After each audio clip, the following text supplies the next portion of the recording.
I'm enjoying that lovely music from Estonia to welcome us to our Words of Hope from the Trans-European Division this week. That was part of their Sabbath morning worship a week or so ago, and I'm actually enjoying getting to know you better by seeing some of the services that you're doing in the various countries around our division. For instance, children's drawings coming from Montenegro, or one church that simply for the 5 minutes before the service starts, putting pictures of people that are watching their service online. Now, if you've got to be in lockdown, if you've got to stay close to home and you can't travel, no better place to do it perhaps than Cyprus. And from there, Paul Lockham is going to be sharing words of hope today. But first of all, maybe you'd think it's not hope, but despair, but we need to look at the finances. And so we're going to talk with Nenad, our Chief Financial Officer.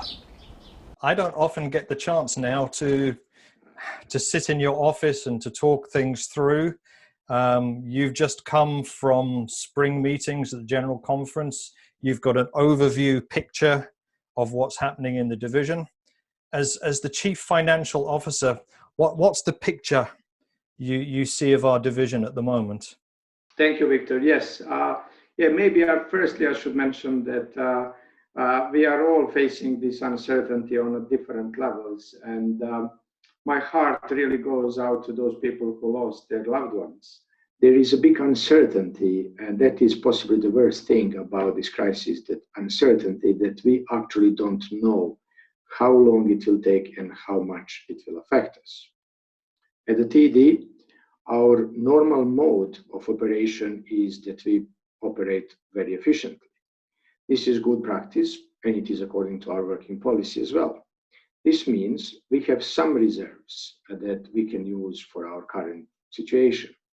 Of course, we are preserving cash as much as possible, and that means we cut all our non-essential expenditure for the time being.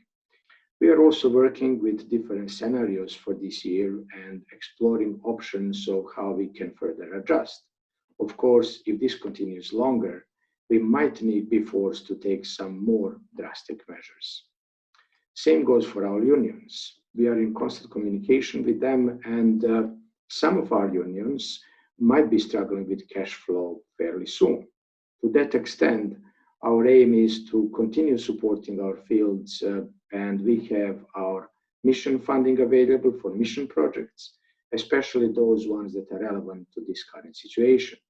On the other hand, this situation is creating lots of opportunities that we are exploring, like increasing our online presence and being more efficient with our meetings. You've already mentioned the mission board, and that, of course, is very central to what we do as a division. We're still giving full amounts of money for mission projects that are approved. You said we've approved some this week. What kind of project are you getting excited about? One of the projects, and it's relevant to this current situation, is the funding. We approved funding for purchasing of equipment for one of our unions, for them to be able to organize online presence by organizing streaming worship services and connecting with our members. And it's already a success story, because they are able to reach, with one program, they are able to reach more than 6,000 people in one go. And they're organizing worship services and themed worships every day and they will continue to do so. And with that, they are reaching not only the local members and populations, but also international as well. Our goal or our strategy is that money shouldn't be an excuse for not doing mission. Are you feeling positive about the future? Thank you. It is a good question. And yes, we usually talk about optimism, pessimism. I'm trying to say, I would like to say that I'm realistic. And obviously the uncertainty affects us all. However, and although we rely on our data, on our charts, on our Excel spreadsheets and models and trends, we also have another one, which is God, who is leading our church, and we rely on him as well. So in that sense, I'm not afraid at all what will happen or what is happening now. We have experience, and we are encouraged by some examples of God leadership in the past for our church. And we know, I come from Serbia, and we know I went through the Balkan Wars, and I know how God led our church during those times. We also know more recent in 2008-9, when we went through financial crisis, and we experienced excellent God leadership. And I'm sure, based on these examples, that actually I'm very positive that God is with us. At the moment, I think, yes, we all have our Bible texts and verses that actually encourages us in these situations. And yes, there is one in Joshua 1:9, where it says, be strong and courageous. Do not be afraid. Do not be discouraged. For the Lord your God gives and goes with wherever you go. So in that sense, answer to your question is, I'm certain that our members, as well, our faithful members, they won't allow church to fail, and we will not. And this will also pass.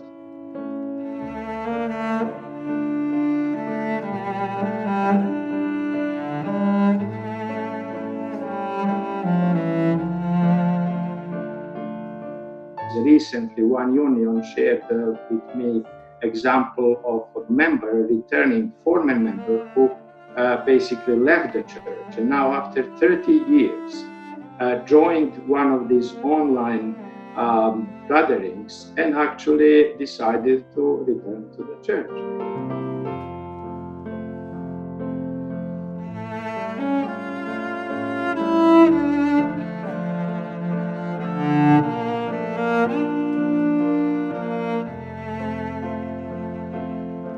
The last couple of weeks have seen the Christian world reflect on the death and resurrection of Jesus Christ.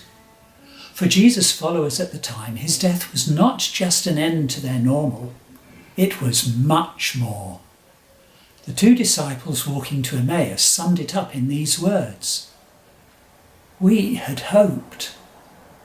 Jesus' death on the cross had not just ended their normal, it had ended their hope. They had hoped that as the long-awaited Messiah, he would change their world. For most of us, the coronavirus pandemic has ended the normal of our daily lives. For the medical staff of hospitals around Europe, the new normal is living with the tension of working to help others, while putting themselves at increased risk of catching the disease. For the rest of us, the new normal has become social distancing, self-isolation, restricted movement and travel, no coming together in worship or any other community activity. The story of Cleopas and his companion found in Luke 24 does not stop with their "we had hoped." Instead, after recognizing the stranger as the resurrected Jesus, they ran back to Jerusalem to share the news. In Jerusalem, Jesus appeared to them all. From a devastated hope, the disciples experienced a joyful new hope. Last week, we had a wonderful event occur in our family, the birth of a new granddaughter. My wife Helen and I had planned to make a surprise visit to our son and daughter-in-law to meet her. Our hoped-for visit was cancelled before she was even born. While nothing like the devastation the disciples experienced when Jesus died, it brought a loss to us. For we had hoped to hold the new baby in our arms and get to know her a little. Yet, her life gives us a new hope.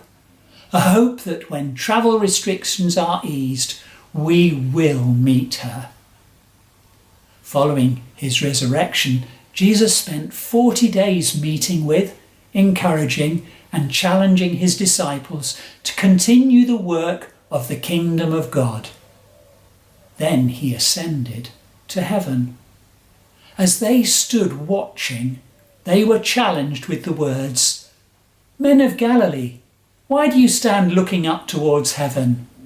This Jesus who has been taken up from you into heaven will come in the same way as you saw him go into heaven."